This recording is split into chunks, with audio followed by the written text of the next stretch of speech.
This episode of the Citadel Cafe is brought to you by listeners like you. Visit patreon.com/the Citadel Cafe to find out how you can become a patron and help make this show possible.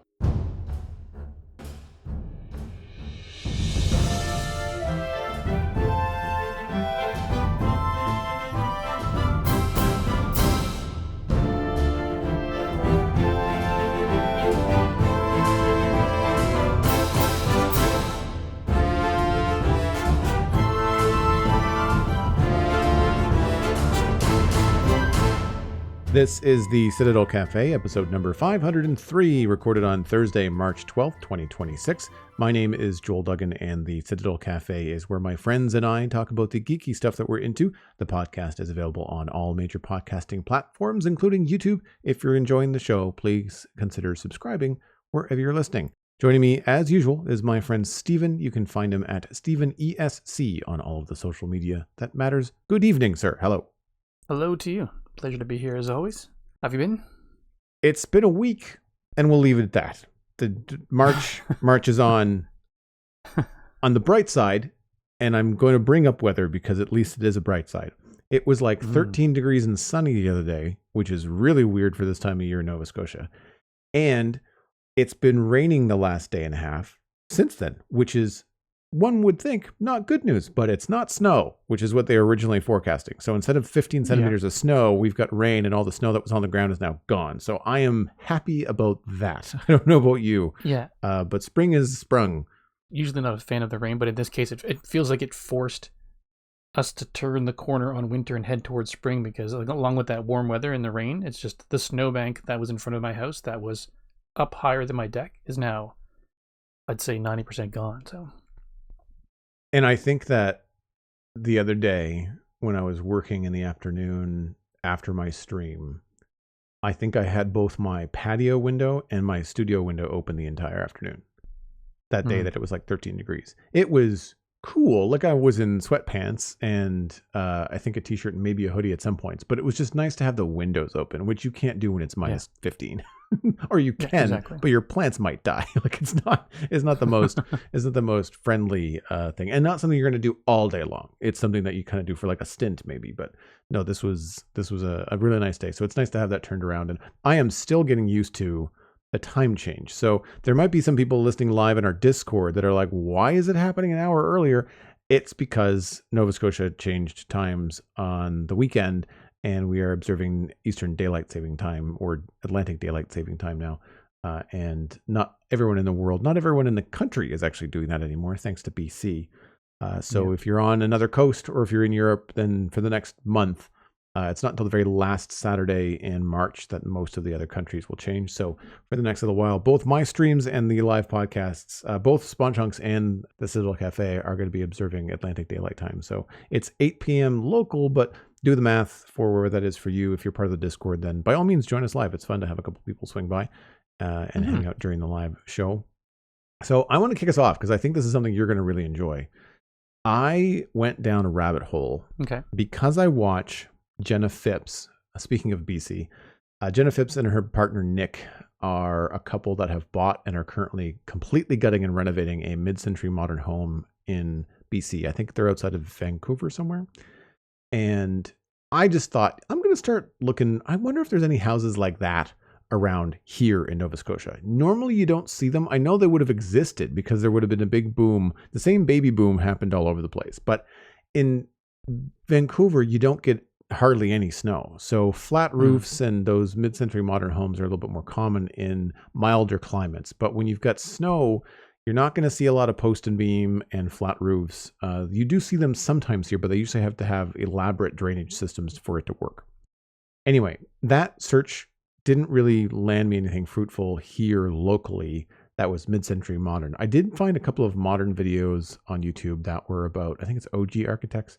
They're a little bit more contemporary brutalist stuff, a lot of concrete stuff and a lot of stuff that is meant to look like barns and things, which is okay, but it's not my favorite. Really, really open concept, which again is not something I love every minute of. However, I stumbled upon a YouTube account called Open Space, just recommended me on the feed after doing this search. as well as design will save the world. I spent most of my time deep diving on open space because they have some really cool restorations of homes from the 50s and the 60s by owners that respect the design and the materials. That's cool. Yeah, some are touched up as little as possible, while others are updated with internal updates, things like kitchens and plumbing and stuff that needs to be brought up to speed. Electrical was another thing that usually had to be brought up to speed.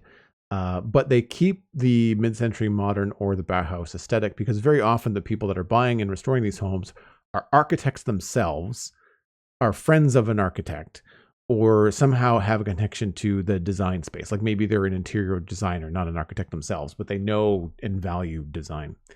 Most of the houses are showcased are in California or Florida, since that style of design is usually better for warmer climates. And it was a big movement in California. And then some of those designers were then hired for Florida residents as well. And in California specifically, these are a dying breed because the building code has changed so that homes like this can't be built anymore on account for architecture that has to be more resistant to earthquakes and mudslides.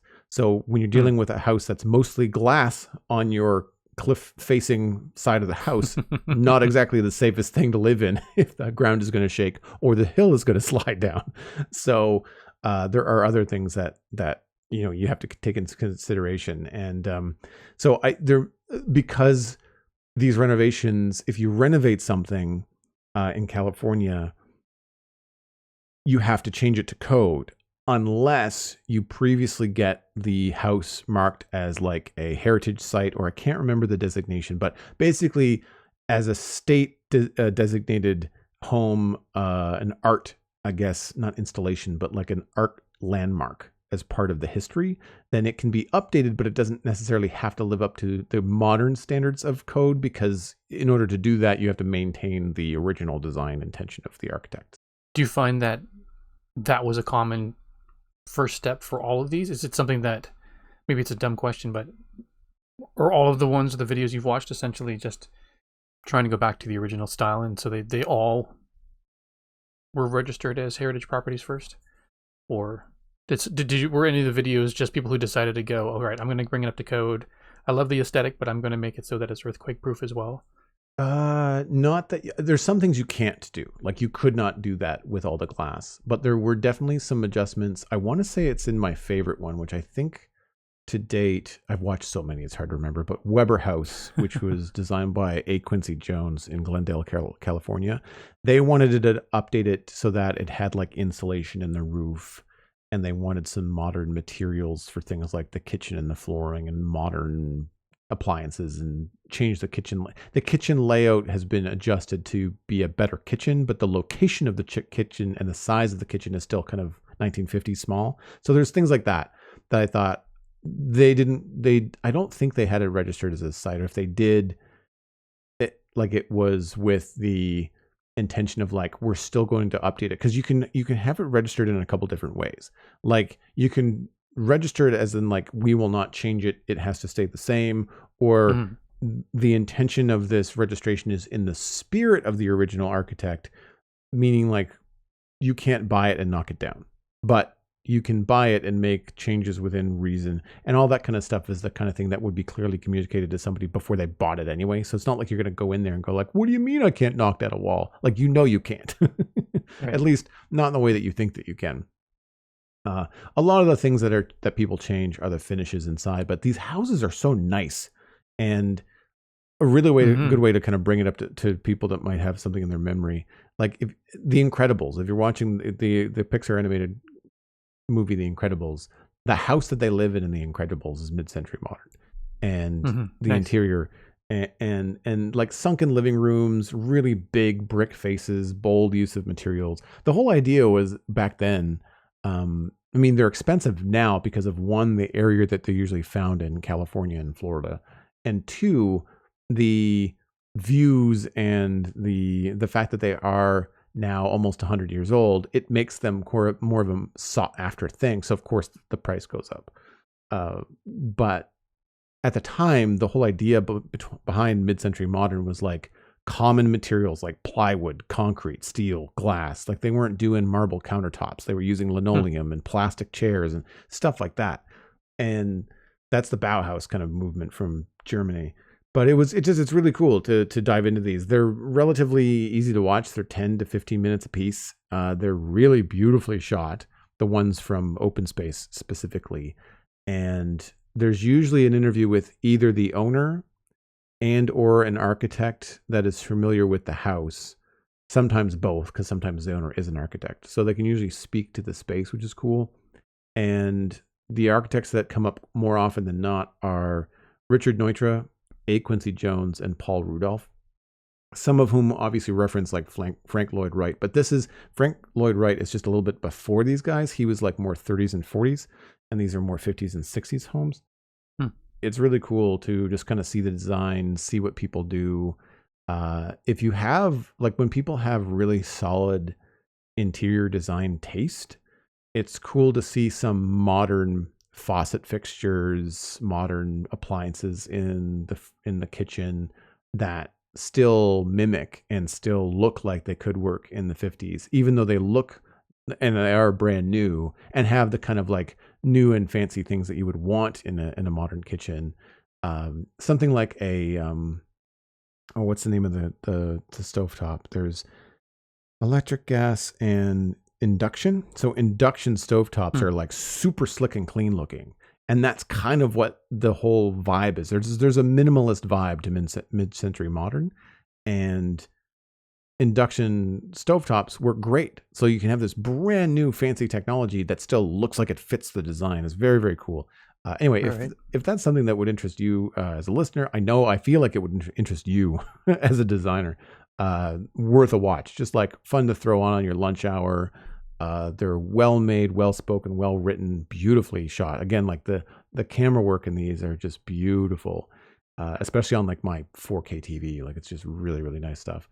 So I just thought I would share. It's kind of a nerdy thing I've gone down. I kind of want to build them in Minecraft. I mean, I don't have a project right now in the modern city that we have, but I'm tempted when I go back to that modern city to like, do I want it to be a modern city or do I want to dial it back to like a mid-century modern city? Like maybe I don't want it to be a 2025 city in Minecraft, because some of the things like the clean and straight lines and right angles in mid-century modern, boy, do they line up with Minecraft very easily, right? It's true. I'm just looking at the YouTube channel right now, and these houses look amazing.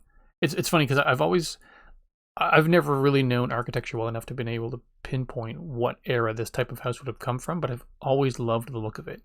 At the same time, I don't know that I like the style from a living in it perspective, because it's just, whenever you see it in a TV show or a movie or whatever, there's so many windows that you can basically see right through the house. And so I feel like there would never be any kind of privacy. Even if you go into the other room to like change your shirt or something like that, the windows are huge. So depending on where people are, you'd always be able to see in. So, but that's just me and my paranoia of people looking into a house. But they look amazing. There's one on the main page, the Fletcher house. It's super boxy and rectangular. It actually reminds me of a house that's down by Sullivan's Pond a little bit, but not obviously not identical, but it's really like that look to it. Ah, very cool. I'm trying to remember the Fletcher house. If that's the most recent one, if it's in the woods, that's actually not a very good one. That has some of those problems. Oh, really? It has some of those problems. I think that's the one where eventually they added a basement. They filled in the carport and added a basement.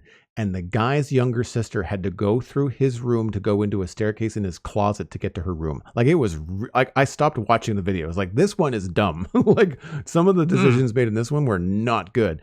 Some of the decisions in the reno, or some of the decisions from the layout of the original house? Both. That some of them are just a little bit odd. But the courtyard houses you're talking about, very often these had pools because, of course, California, right? And the courtyard houses were very much like that, where they're kind of shaped like a U or an L or very similar. And the community spaces, like the living room and the dining room, would all open up onto the pool area, as would one or both of the bedrooms. So you're right. Like you could be in the kitchen and look across the pool into the bedroom, even though you're inside the house, but all the windows and door openings would be open into the outside. But they always had curtains. It's just that in these photos and then these videos, all the curtains are drawn. Like they're all pulled back to show off the view, right? So Right. at some point, like during the night, you probably wouldn't have your curtains open all the time.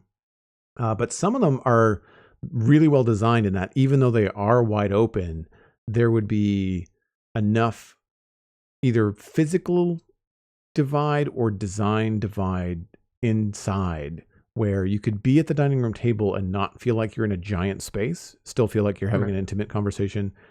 And then other times the bedrooms would just be all in their own wing facing a different direction. And so all the open space would be the community space, but then there'd be a certain amount of privacy. And then sometimes the architect would have them in a way where, yes, someone in your family might be able to see you go to the bedroom and change if you didn't draw the curtains, but no one else would, like no neighbors would, because of the way that the house is oriented, the view, shrubbery, landscaping, all that kind of stuff. And the more that I watch, some of the more considerate architects that also worked with landscapers and stuff like that, they're better designed than you think. But yeah, sometimes you're just kind of like, this looks like a fishbowl. There's a couple that are like that. There's a couple that are more like statement pieces, and they're much more fishbowl-like, and they're not my favorite. I much prefer the ones that are, usually if they have a lot more brick involved, that's usually like a big statement piece, like a hearth or some big kind of buttress that goes down the middle of the house. And that usually is a big divider of space usage inside as well. Like one side of the hearth is going to be like kitchen, living room, dining, and then the other side of the hearth is going to be like private spaces like offices, bathrooms, or bedrooms, that kind of thing.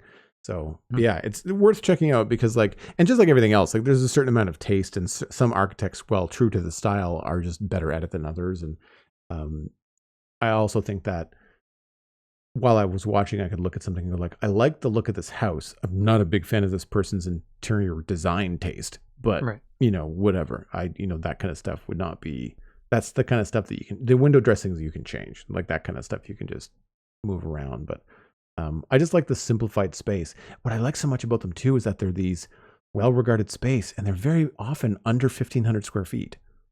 Some of them are under 1,000. So like they're small homes by like today's California mansion standards, right? Yeah, no kidding. So anyway, worth a nod for people that are looking. So that's what I've been doing on the nerdy side with my free time. What have you been up to? Well, Korean has started back up, so I haven't had as much free time as I would like lately. But it seems like when I've had pockets of time, I've been really trying to force myself to get used to the Affinity Design Studio or suite of applications, just because.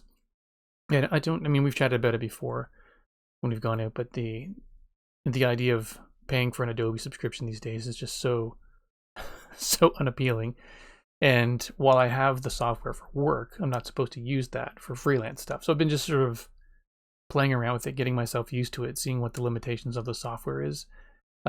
Should another freelance project come up, or just the anticipation of just even playing around with my own projects, like trying to build a font and things like that. Just one of the many things I have on my list of to-dos just involve design software. So I've been trying to use those as excuses to get used to Affinity.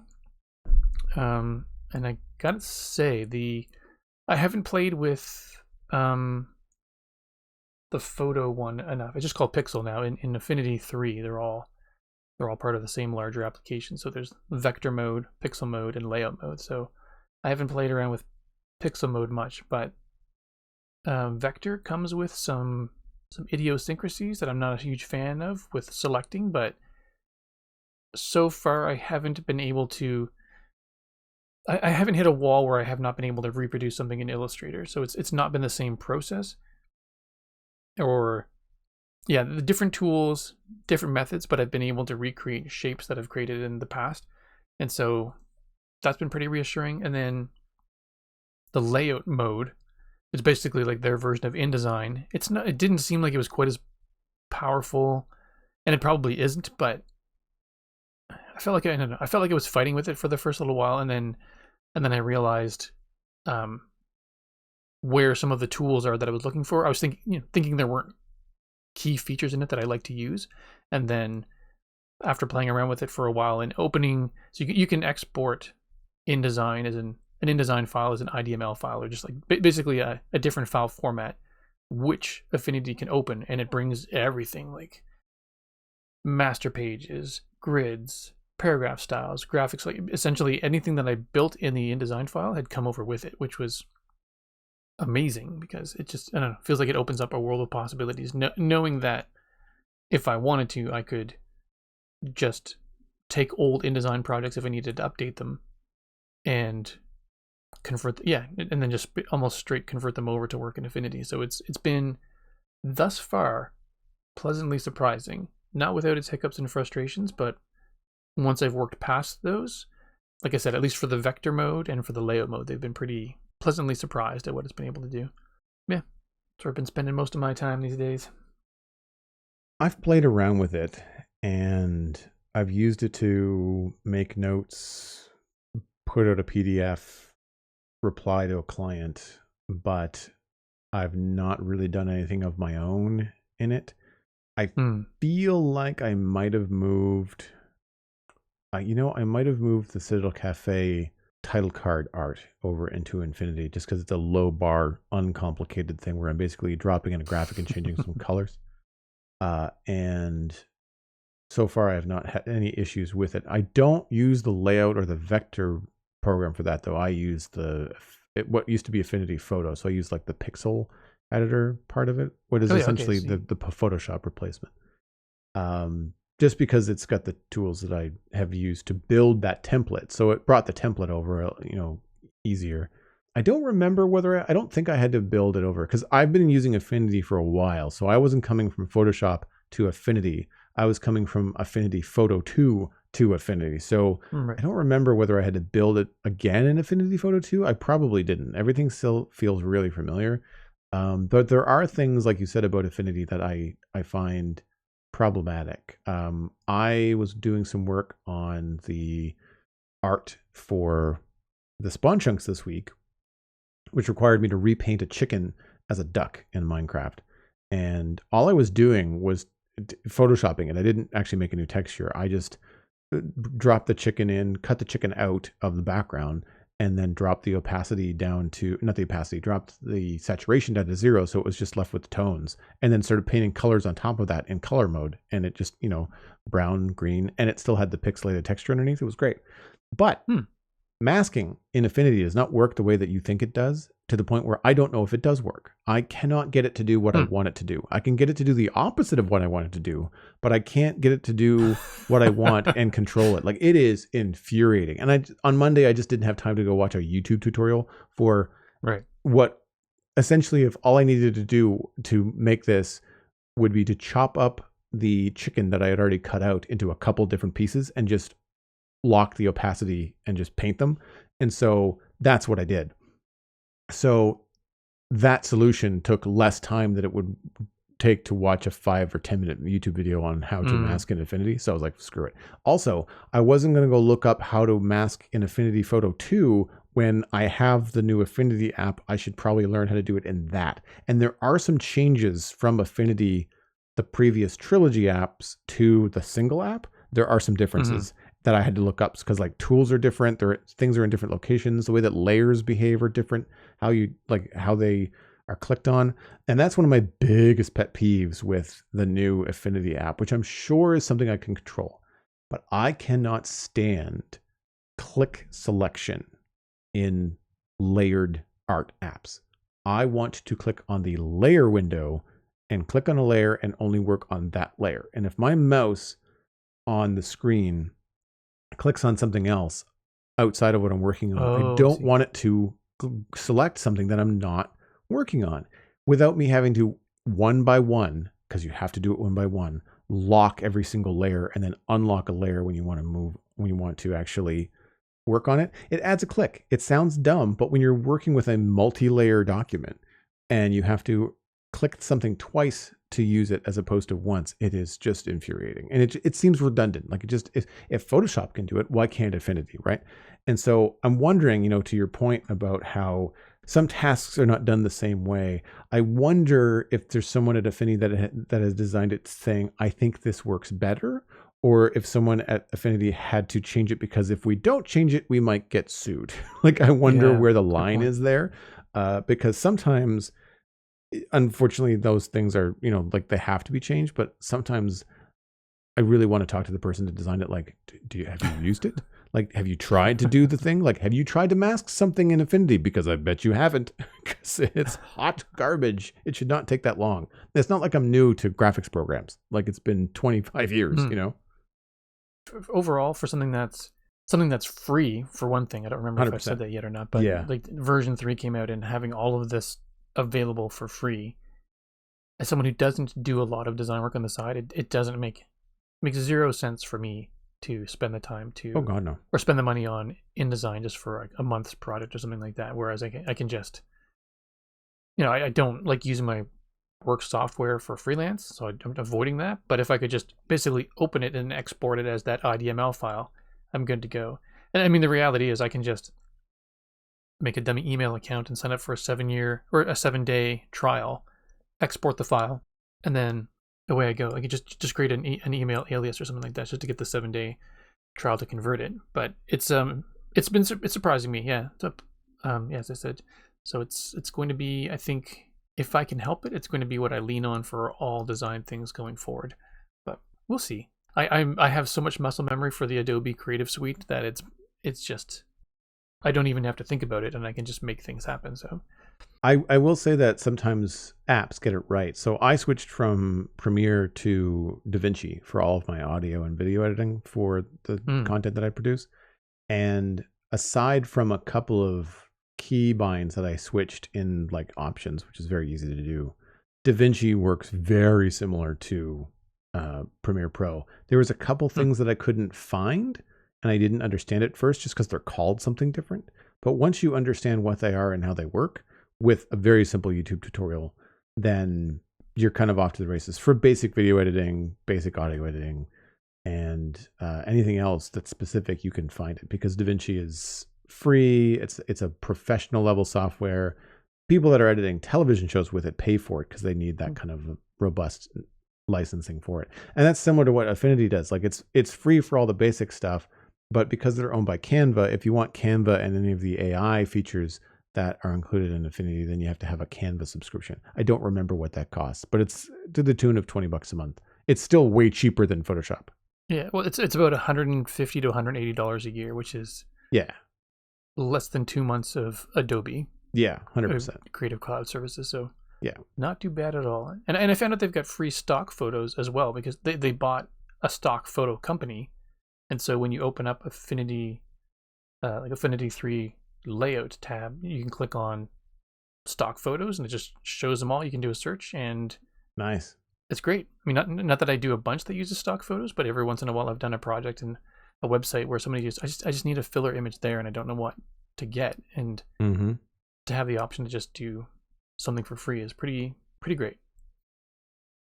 Speaking of creativity, we are going to be talking about Light and Magic, which is a documentary on Disney Plus about Industrial Light and Magic, the special effects house that started with George Lucas and Star Wars. And I'm going to let you kick this off and describe it because you're the one that has been bugging me for a while to watch this. And I devoured it in like a week. Like I watched both seasons in I think I was watching one a day during the week, and then one Sunday I just polished it off and watched the rest. Yeah. So I comes highly recommended off the top of the description. I'll say that. But I want to talk about how you got into it because it feels like it was a very similar situation. Yeah, it was. And so like devoured it is in terms of, okay, first I'll say it's hard to sometimes find the time and a show that we can all sit down and watch as a family. So when we did have the time, this is a show actually my wife started watching years ago. So it originally came back in 2022, and she'd started watching it. And I think she watched the whole first season back then and said, "Oh, you should really watch this. You should check it out." And so I had watched 1 or 2 episodes. And then we were thinking, oh, this is something the boys would enjoy. So I stopped watching it.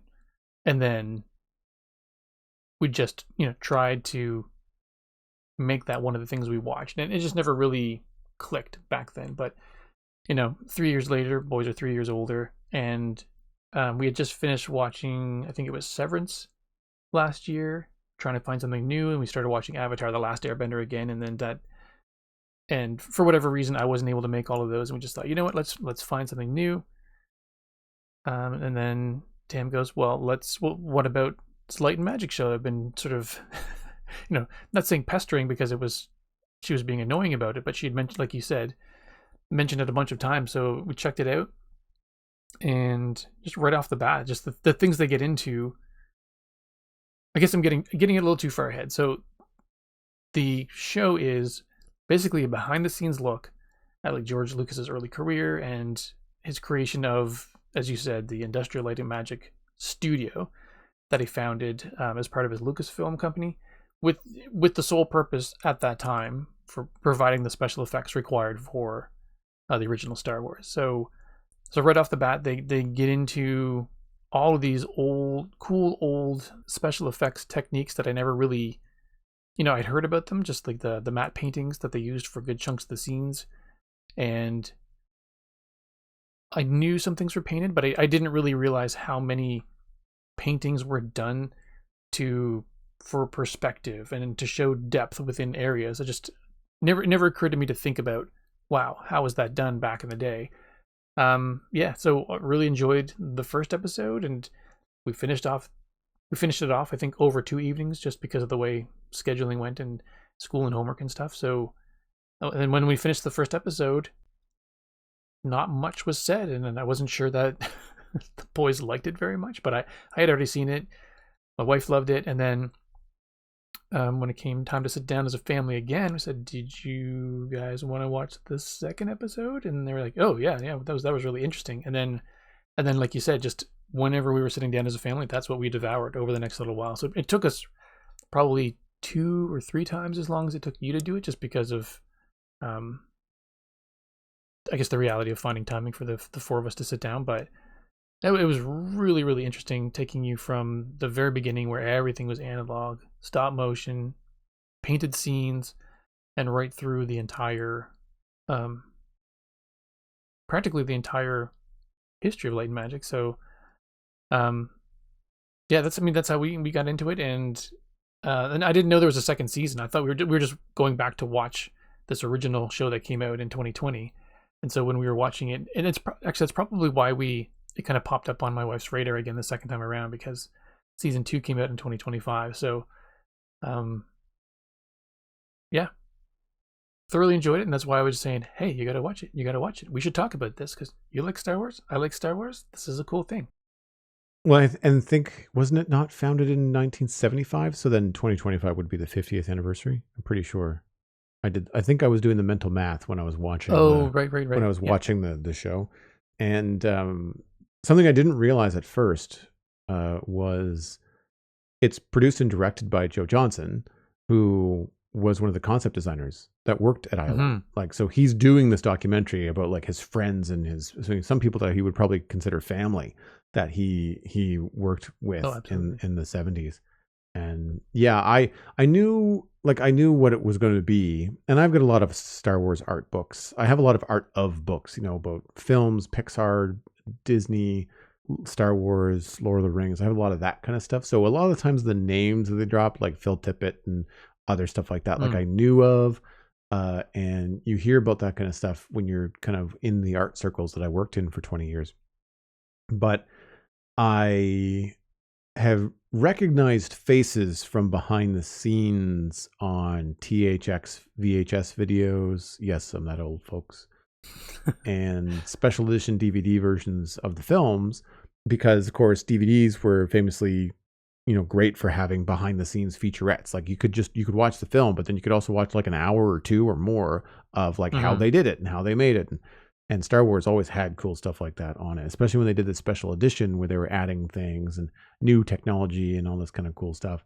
And it was cool to see where some of the people that I knew were working on Star Wars and the people that were revitalizing Star Wars and doing the special editions, as well as working on the prequels, but seeing them as like 20-something-year-old guys building a camera because the shot that they needed to do wasn't possible because the camera rig didn't exist. So they had to build and weld this thing in a warehouse and get all that stuff together. Like, one of the more interesting facts that sticks out to me, and one of the downsides of watching it all in such a short period of time, is that you don't remember names that well or like all the details, but it's really, really interesting. Like it's a really cool and interesting watch. And it's not as dry as you might think it would be, because these guys all got fun personalities, and the stuff that they're talking about is just such a neat idea and part of film history.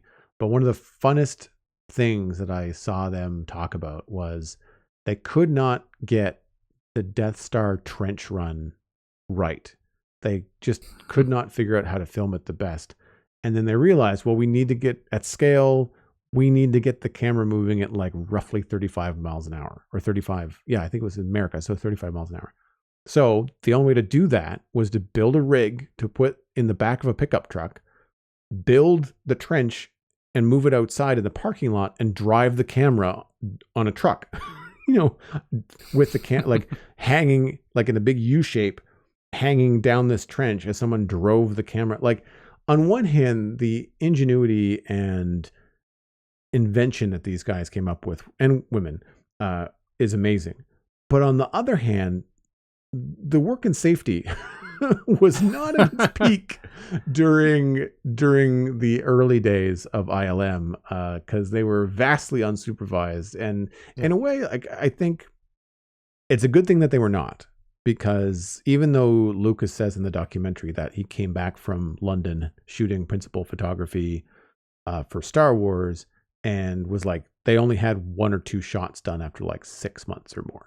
Yeah. And he's like, what have you guys been doing? And they kind of like, the story, the way that the documentary presents it is like, they kind of just scratched the back of their heads and thought, well, like we've been working on this and working on that and building this and building that. And really what they were doing was developing the methods that were needed in order to shoot the special effects for Star Wars. But if George Lucas had been bugging them every week looking for a shot, I don't necessarily think that ILM would have gotten to where it needed to be as quickly as it did, because the necessity was invention. Like they had to come up with new ways to do stuff, because George was asking for the impossible most of the time. Yeah.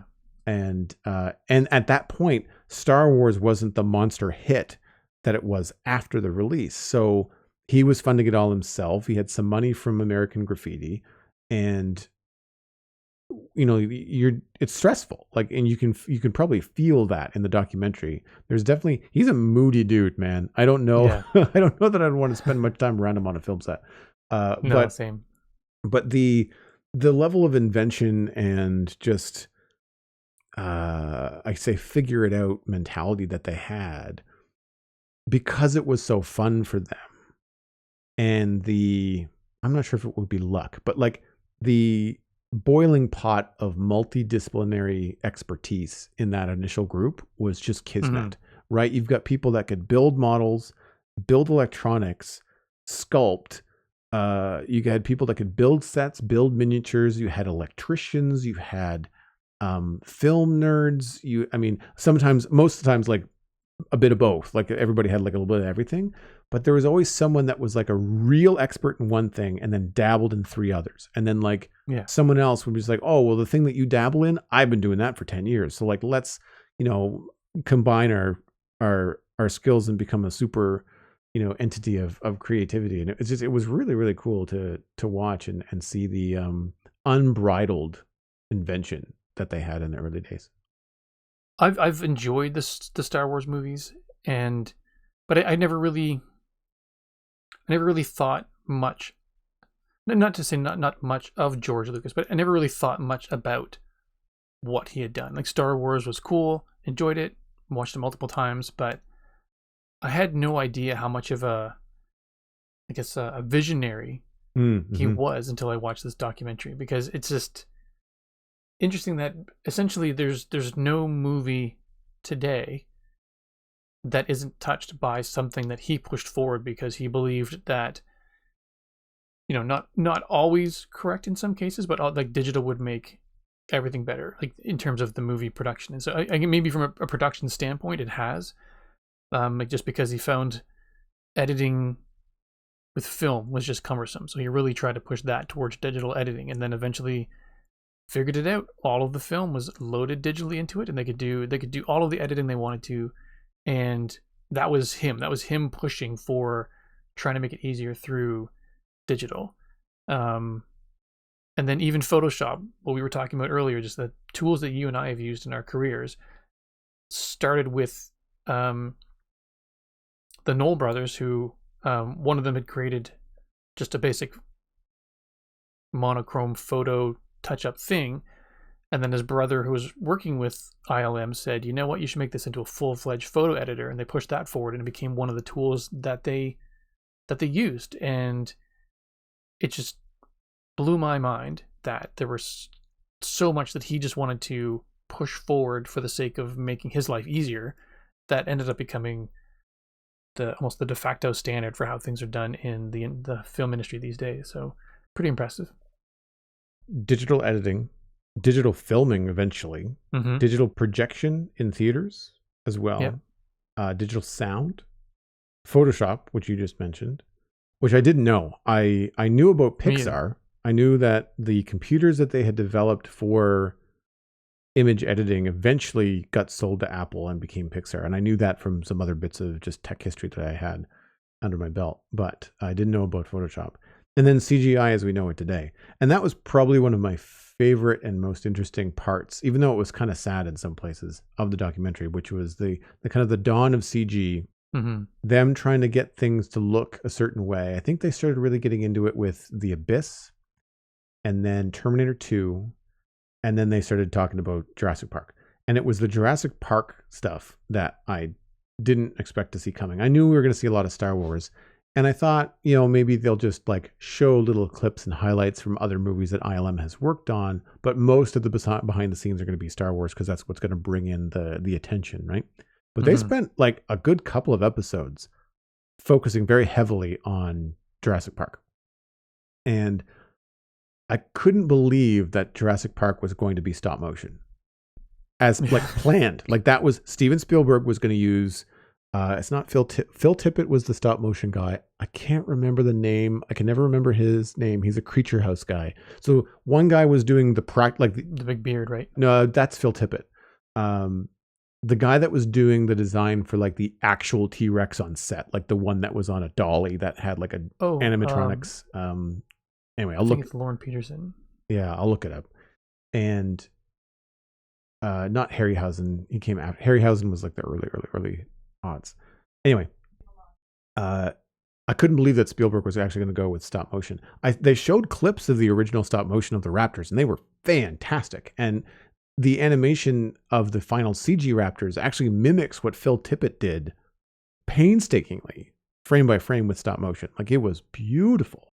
And you could feel that guy's heartbreak when they decided to go all digital. But at the same time, like you can't stick your head in the sand. And eventually I think he warmed up to it, because like he became like the supervisor of all the things. Like he wasn't in the computer doing the animation. He was supervising all the animators and telling them how to do it right, how to make it look real, how to breathe life into it, right? And that's why the creatures in something like Jurassic Park don't feel like special effects. It's why they feel like animals. It's because someone with Phil Tippett's expertise had all that observation of life and animals and stuff like that under his belt. But yeah, it was hard to watch sometimes. The end of the model era was rough for some people.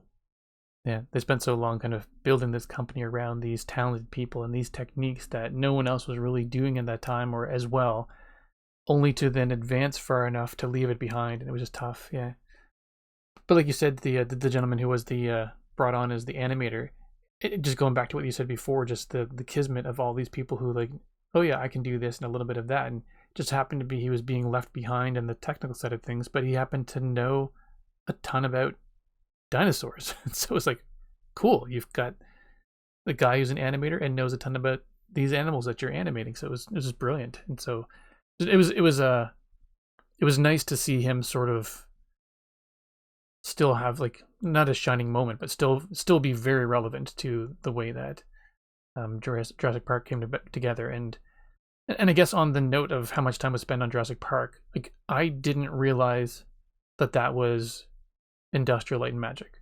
I didn't realize Industrial Light and Magic had been used for so many different movies out there. And like in my naive brain, I don't always check to see who does what at the end of movies and stuff. So very much felt like Lucasfilms and all of the tools and employees that went along with Lucasfilms did Lucasfilm products. So I didn't know that they did Indiana Jones, and I didn't know they did, just a ton of stuff. So it was very surprising. And then, what was the Pirates of the Caribbean? I had no idea that was them either. So interesting.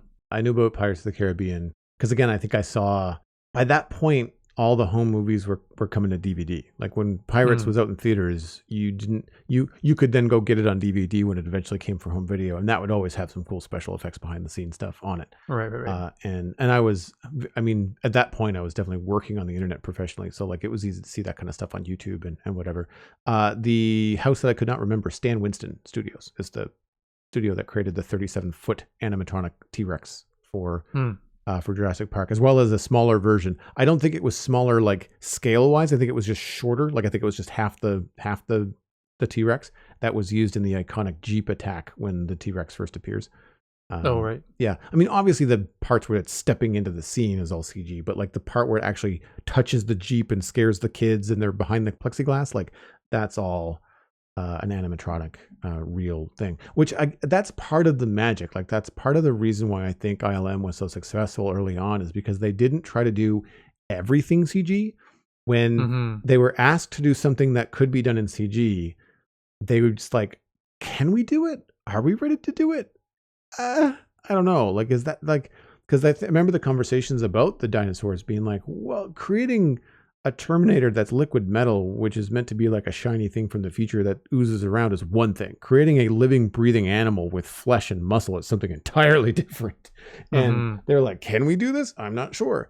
And there was that other conversation about, I think the jump between the Abyss, when they were again making like the water kind of warble and look the way that it wanted to be portrayed as real water, but just like have a rough version of a human face on it, compared to animating the sea in The Perfect Storm or whatever that that movie was, when they had to go to sea and have all that stuff that would have been just like incredibly dangerous to do, even in a tank, to do some of that stuff on a lot would be dangerous. So in a way, like some of these films were developed in a way to like safeguard some stuff. I wouldn't say cheaper, because I think at the time the amount of computing and the amount of invention, as you mentioned, that had to be thrown at this stuff, I wouldn't say it was necessarily cheaper than doing it the old-fashioned way. It would look better, but I think it was still going to be more expensive. But then it would also open up options for the director to do other things. And it was cool to see some of those directors getting really excited, Zemeckis and Spielberg, and some of those guys recalling the moments where I think Steven Spielberg talks about going in and seeing a rough cut of Star Wars with even half of the effects in, and his brain just kind of went, oh my gosh, the stuff that we can do now is just ridiculous. Yeah, very, very cool. Even interesting, like having George Lucas talk about CGI back in like I think it was Empire Strikes Back or whatever, when they had the very, very, or no, it was in the original Star Wars before they did the run, I think, when it was super, super low course line poly, when they were showing the attack path that was needed to destroy the Death Star the first time. So even that, he was like, okay, this is at that point he was talking about this is where we need to go. This is the tool that will take us forward. So he that's one of the things that was impressed me, that he saw the writing on the wall and like knew this is the direction he wanted to go, and that everything would be going. I have to say, like, after Star Wars, I really feel like it would have been difficult, rewarding probably, but difficult to work for him, because so much of his commentary on the documentary was like, oh, I wanted them to do this, so I was just kind of like, they figure it out, like no pressure. Yeah. Like no pressure. Now, I'm assuming he was also putting his money where his mouth is, right? I mean, after the success of Star Wars, like when he says figure it out, you say okay, because like he's obviously probably paying everybody pretty well. And if you need to go buy and develop or do something for that thing that he just requested you to do, he would understand that would have a price tag to it. Like it wouldn't be like, the same budget and timeline that you've always dealt with, now do the impossible. That's not what I got from that. But it's still like, you have to impress him. Like you have to put down into real world what he has in his head. And from what I can tell, he wasn't always the best at expressing that. No. There's a really good story. I think it was the guy, Noel, that was part of the Photoshop development that Yeah. had built like a giant miniature of the pod racing arena, the finish Yeah. line from episode 1. And he was telling the story about how George came out and looked at it, and he had this great big explanation and presentation. George was like, yeah, great, cool. And then they walked away. And the editor for something else, maybe even Star Wars, had called Noel later and said, like, man, can I come down and see this model? And Noel's like, Right. yeah, you can. Why? He's like, because George has been raving about it for 30 minutes in the editing suite. And this guy was like, oh, I didn't realize he liked it that much, because he really didn't say anything when he was here. It was a pretty fun anecdote. And he's like, okay, so at least people would know. And he's like, okay, if George is feeling like this, he might not have said that to the person at the time. I should pass this along. Yeah, exactly. That's the kind of information that's just, it's key to motivating people. So I would have felt pretty deflated after that kind of, oh, okay, cool. It's incredible how many people get their start with ILM too. Like I see people, obviously people from Pixar. You see people that like animators that worked on Jurassic Park, but then on to be like other things. The concept designer Joe Johnson, who is the director of this documentary series, who is someone I really admire, because I recognized his artwork as soon as they started showing it. I was like, oh, I've seen those sketches before. There's such great ink and marker sketches for like TIE fighters and X-Wings and stuff, like beautiful work. And he's directing this Light and Magic documentary series because he's also the director of Captain America, First Avenger, The Rocketeer, Honey, I Shrunk the Kids, because at some point he wanted to leave. Actually, I like the story. And go explore the world or just do whatever. And George was like, why don't you go to Cal Arts and take filmmaking? I'll pay for it. Yeah. And Joe was like, well, I can't say no then. Right? Imagine you're like this young guy. You've been working at ILM for 10 years. You're like maybe 30. And you want to go, experience the world and travel Europe and see architecture. And, your boss is just like, nah, why don't you stay in California and just go to school? And you're just like, well, actually... maybe I will. Yeah. It's such a fun story, and it's cool because like everybody sits down in these interviews on the documentary and they're like, "Hey Joe," and you don't put any. Yeah. I didn't put 2 and 2 together. Like they never Same. actually show him in the interview process. They show him being interviewed, but I didn't put it together until the very, very end. I think it was the season 2. He was in season 1, but I don't think he was in season 2 at all. So it took me a little while to figure out that he was the dude behind the camera as well. But yeah. No, I liked that part of the story as well. He said I forget which movie it was after, but he said at that point I just walked in, said, look, George, I can't draw another storyboard. Can't do it. Don't have it in me. Or like the exact words he used, I forget, but basically said I'm done. And then to have that generously offered to you as an alternative to just sort of walking away from it all to just see life, that's pretty generous. That's pretty cool. And it must be really cool for him to then direct a movie and say, well, I know where we're doing the special effects. and be able to talk the language, like, be able to take a film that you're working on and bring it to ILM and say, like, let's do this. I mean, in ILM, like they would have done probably the effects on The Rocketeer and these movies that he's worked on. And Rocketeer was one of my favorite movies growing up. Like that's a great film. And it's funny, like when I found out about Honey, I Shrunk the Kids, First Avenger, and Rocketeer, I was like, well, that makes sense. Like they're all really solid movies. The First Avenger and Rocketeer specifically are so close because they happen at the same time of like the same sort of, I mean, the Rocketeer is a little bit earlier. It's true. Rocketeer, I think, is like First World War, but still, like they have that kind of like classic 40s, 50s vibes to them. Mm-hmm. Or 30s, 40s, I guess I should say. 30s, 40s, not 50s. But yeah, like it's such a, I guess, classic storytelling motif that Joe uses. And then the other films that he did, like Honey, I Shrunk the Kids and Jumanji, like they're fantasy adventure films that I would have grown up with, right? Mm-hmm. Yeah, very, very cool. I enjoyed seeing how George Lucas was pushing everything forward and innovating.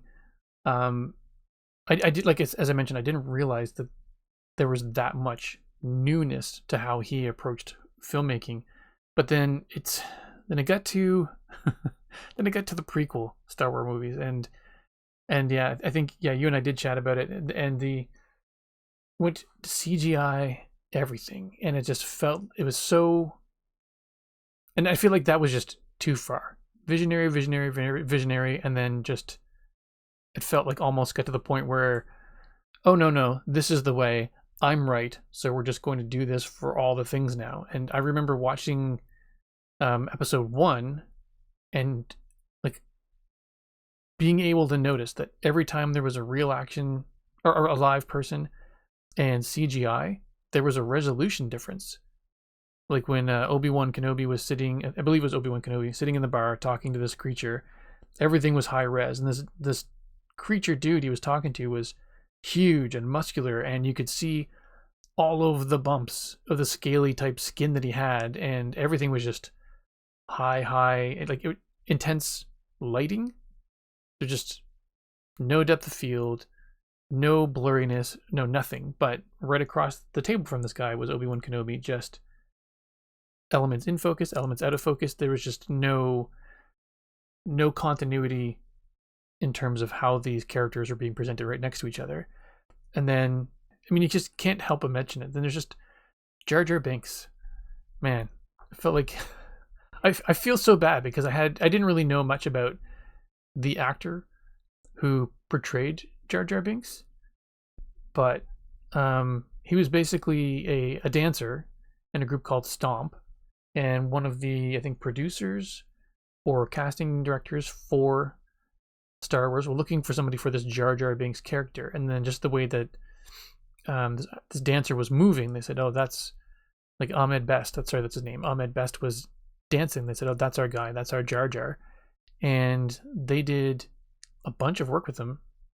His using his movements, and he was in the like full costume, and they had a head attached to him that they were going to then CGI, do CGI over top of, so that they could basically animate the head. So it would have been a real person for the entire body, but then a CGI head, which could have been, and well, in hindsight, I think would have been very cool because, you know, this guy had this way about him, these movements, and George Lucas wanted Jar Jar, sorry, the dramatic sigh, just wanted Jar Jar to be like, you know, for the kids, so funnier, goofier. And so Ahmed was doing the movements, and he was in there, and it was good, acting silly and reacting in really exaggerated ways like a cartoon type character might. And then after a while, the CGI team was like, I think we could just, I forget exactly how it went, but it was almost like they're pretty sure they could do full CGI of Jar Jar and just do motion caption on Ahmed, which was just, and they even did this comparison, which we found out after the fact was fixed. So they did a comparison between doing the CGI head on Ahmed and doing the same scene fully CGing Jar Jar, but just using Ahmed's voice. And so they fixed it so that, not as in repaired it, but they made it so that they intentionally made the quality of the head on Ahmed worse than when they did the full CG thing. So they looked at it and went, oh, well, there's our comparison. So we're going to do full CG Jar Jar Binks. And it was, in my opinion, well, not just my opinion, but it was just such an awful decision for all the vision that this guy had to just push for CGI Jar Jar Binks. And even in the documentary, they're saying, like, you know, again, forget the exact words, but like, push it, go goofier, think sillier, just, you know, keep going down that road. And there was just, in my mind, there was how Jar Jar Binks ended up being placed into the story. It didn't feel real or believable with any of the other characters. You know, aside from the high resolution of his skin and everything like that other character was talking about, he's stretchy, he's boingy, he didn't feel like he had gravity or weight the same, like physics didn't apply to him the same way they did to everyone else. It was like a Roger Rabbit type scenario where you've got a real human and this character who just didn't feel like they belong. And it was just such a bad decision. I'll just leave it at that. So I mean, I agree with you, and I've never heard Jar Jar Binks compared to Roger Rabbit, but you are 100% right. That's definitely something about Jar Jar in episode 1 I do not like, and continue to dislike with the rest of his appearances in the earlier prequels. I think what they did, not to correct you, but I feel like if I remember correctly, the story was not that one looked worse than the other, but they gave the head only animation to one of their slower animators, and they gave the full Right. body animation to one of their faster, more experienced animators. So in the end, they looked different but the same quality, but one was going to take a lot longer and be more expensive because of how long it took, but they rigged who they gave it to. So it looked like Rigged, that's the word. they looked like the head only animation was going to be more expensive and more time consuming because of having to track Ahmed across the screen. Whereas if you controlled everything, then it was just a lot easier to do the editing and stuff like that. But yeah, like it was, I don't know if one was necessarily better than the other, but one was more expensive than the other, I think is how they framed it. You've seen it more recently than I have, so yeah. I don't think that just a head on Ahmed Best would have also, I think the problem is the character. Like, I think it is George Lucas pushing for a Buster Keaton type clown in a Star Wars movie. It's just not what people wanted. Now, to his point, something that George says in the documentary is that wait 20 years, when these 10-year-olds are 30, they're going to tell you that this was one of their favorite things about the movie. And to a certain extent, that's true. Yeah. I know that Ahmed Best is having kind of a bit of a resurgence, as is Hayden Christensen in his portrayal as Anakin. People are fanboying over that because the people that didn't like it when he was in the films are older now and are able to voice their love of those films online because they grew up with them. But I still think that the character Jar Jar is problematic, whereas the character Anakin and how it's written is not problematic. George Lucas's direction is problematic. I think as a producer, as a visionary, and as a writer, I think he's great for all the things that he's doing. But as a director, I prefer Star Wars films that are directed by other people. Unless it's Rian Johnson, then screw that. But yeah, like I think a lot of people have like episode 6 as like no 5. Yeah, 5. Episode 5 is a lot of people's favorites for good reason. I have to double check. I should know this. I'm pretty sure Lucas directed all 3 of the trilogy from the prequels. I think he did all 3.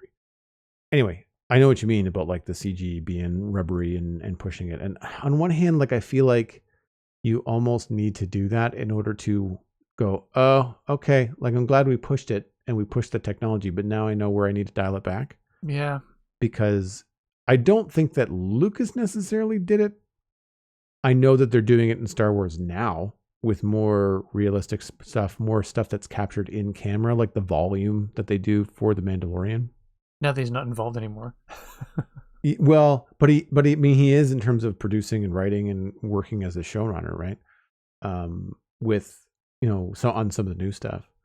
But I also think that other films have also picked up on it, like Lord of the Rings. Like right now, or at least at some point during the documentary, they said that the biggest competition that they have is Weta out of New Zealand. And what Weta was doing with Lord of the Rings was, and actually coming out at the same time as those prequels, right? Was not doing everything digital.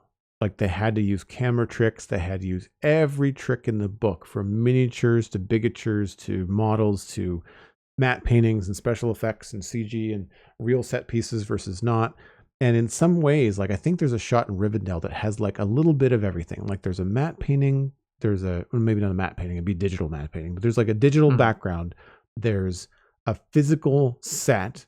There's the prosthetics that people are wearing. Then there's like a miniature set. So not a CG set, but something that's actually filmed, but then filmed at scale to fit into the plate. Like it's wild, the layering that they do to get Rivendell. But those I think are lessons learned from like the prequel comes out or episode 1 is like, woo, this is very cartoony. Let's not go there, right? Like that Gungan battle at the end is like a Pixar film, right? Like the whole thing is just animated nonsense, right? It's something that I think they unfortunately had to do. I wish they had taken that step not on Star Wars. I was going to say the same. You were talking, so I didn't want to interrupt you, but I was literally going to say that. It almost mars the first chapter of the trilogy. It's just a shame. I know we got to wrap things up here, but have you and the family got to the other episodes of the trilogy? I know you were watching Star Wars for the first time with the boys. We just finished the original 3, Oh, although okay. it was kind of we decided we wanted to watch them in the order they came out so we could see the technology evolve. But I guess that's a good question, because I had forgotten to mention that.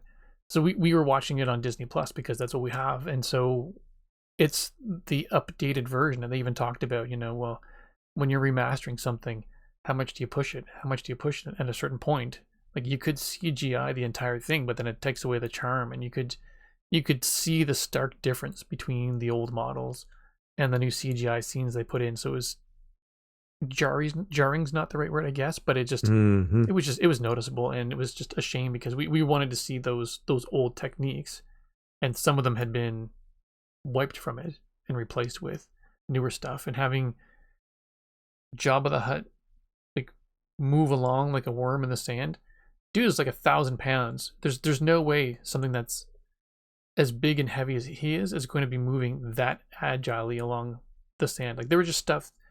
The CGI problems I have with most of the trilogy and the new modifications are that it pays no attention to physics, or very little attention to physics, when it comes to the way these characters move. So we just finished finished Return of the Jedi last week? Yeah, I think end of last week. So we're going to be moving on to the prequels pretty soon, and I'm kind of excited because, I mean, as you know, and as we've discussed before, I have not seen episode 3. I've seen 1 and 2. Or I think 1 in most of 2, if not all of 2, but not 3. So a lot of the stuff that happened with the Clone Wars and the different TVs and shows and things, I don't really have a frame of reference for when that stuff's taking place. I must not have seen all of number 2 because there's just some stuff that I don't think there are holes, and it's been in my memory, and it's been forever since I've seen those 2. So yeah, I'm kind of looking forward to going back and seeing those, but I don't know how much my family is enjoying them, if they're enjoying them as much as I am watching them again, because they wanted to see it for the CGI to see how things have evolved, but I don't know that they're enjoying them as movies or the stories of the movies as much. But it just comes down to personal taste at that point. So.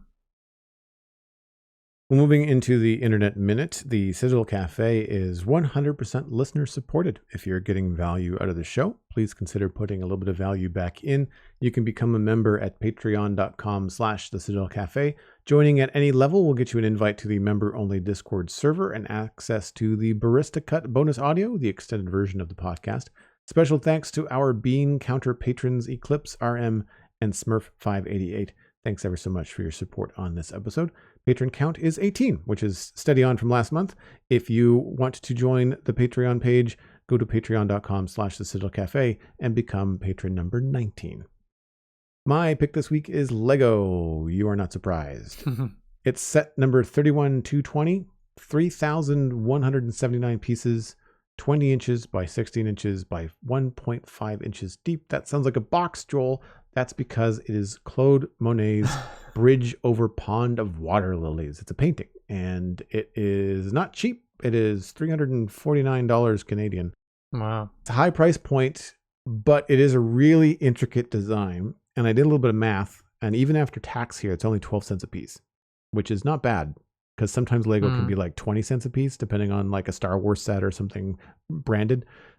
The Pokemon sets are really expensive for how small they are in terms of piece counts. So take that into consideration. But this is the kind of thing that looks like a lot of really unique pieces recolored for this specific situation and specific use cases. It is the kind of Lego art that I actually would hang on my wall. It's really, really cool looking, especially if you look at it next to, because you have an idea in your head about what Monet's paintings look like. But when you see it next to this specific painting, next to the Lego piece, it's actually really, really well done.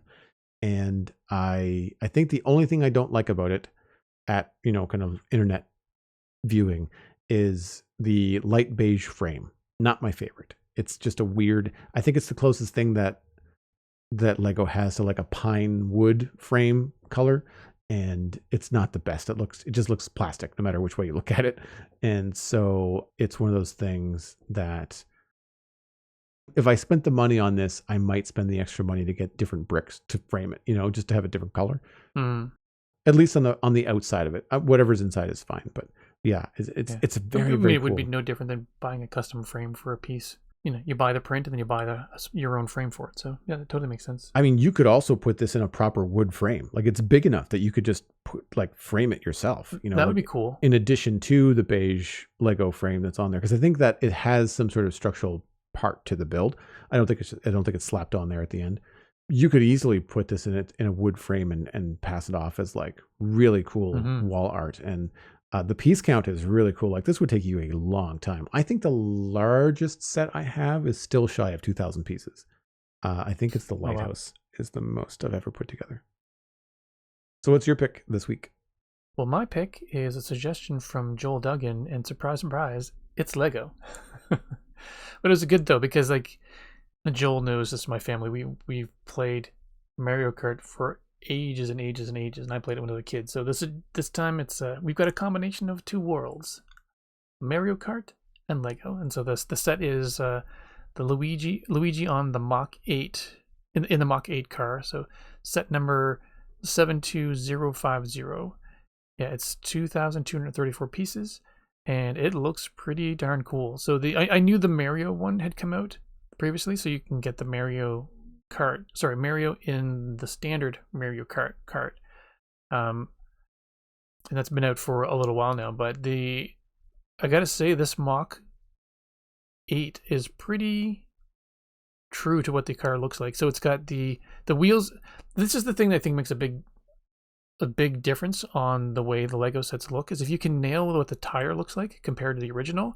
I feel like it, even if the car is not amazing, but the tires look like they would have actually, or look very close to what they are in the game, or they are in an F1 set, or whatever was on the Ford Ranger, or whatever the model is based on. If you can nail that tire and the wheel, the way the wheel looks, for whatever reason, in my brain is much more forgiving at that point. It's like, oh, you got that nailed, and then you can, it almost becomes like the wheels are the proportional base for everything else, because if you can get the wheels to work and then build the set around it, then you're good to go. And I think this set looks pretty impressive. I like I like the mustaches on these guys, because I don't know what those pieces are from. Maybe they're just literally for this, but I know that creating a Lego mold is pretty darn expensive. I think I watched a documentary on it once, and I feel like they said something like $650,000 to create the mold they need to actually create a piece to the quality that is required to pass Lego standards. So I'm hoping that they didn't just create a mustache mold for this, or unless Nintendo was willing to fork out the money for it. But no, it's a good set. It's really bright. Love the colors, and so I think it's a really good addition to the Mario Kart set. Now, I like to play with Toady, so if they came out with a Mario Kart Toady set, and if it weren't so expensive, I'd be pretty tempted to get it. I feel like Toady or Princess would be next for Mario Kart.